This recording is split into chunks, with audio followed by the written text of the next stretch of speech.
Assalamu alaikum, que la paix soit sur vous.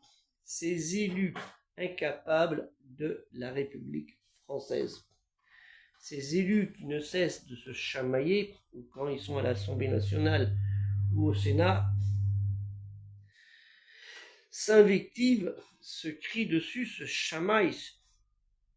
On a l'impression d'être dans une cour de récréation, une école primaire. Et vu le niveau de certains, on a l'impression qu'ils en sortent depuis pas longtemps. Mais ce qui est grave, c'est que ces élus, quand il y a un parlementaire ou un ministre qui parle, ils n'ont aucun respect. Mes parents, ils nous ont éduqués en nous disant, quand les parents parlent, les enfants se taisent et écoutent.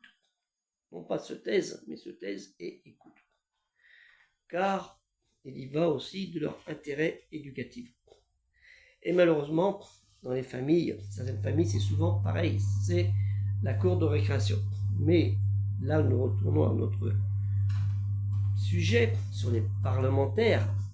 On se demande vraiment s'ils ont bien compris pourquoi ils ont été élus et s'ils respectent le peuple français en écoutant les parlementaires qui sont en train de parler sur des sujets plus ou moins importants, peut-être idiots pour certains, mais c'est pas grave, le but c'est d'aborder les sujets et que les autres écoutent et qu'ils répondent, et surtout qu'ils se taisent en prenant des notes.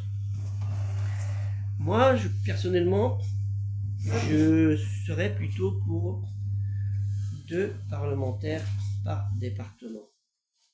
Et comme il y a des départements en France, 2 parlementaires. Ça va réduire de pas mal le nombre de parlementaires et d'argent et peut-être les faire travailler. Et aussi d'arrêter de leur donner ces aides pour payer quelqu'un. Ils font le boulot eux-mêmes. Ils peuvent taper à la machine, ils peuvent écrire, ils peuvent se déplacer.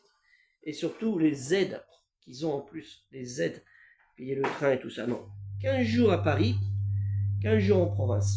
Ah, c'est dommage, il y en a qui sont élus à côté, mais bon, c'est comme ça, c'est la loi. Donc, je pense que ce serait une solution. Et pour les sénateurs, on enlève le Sénat, naturellement, il n'y en a pas besoin. Comme certaines organisations qui seraient bien de supprimer en France. La commission des sages, qui sont dirigés par des gens qui ne sont pas si sages que ça. Qu'en pensez-vous? Que la paix soit sur vous. Assalamu alaikum.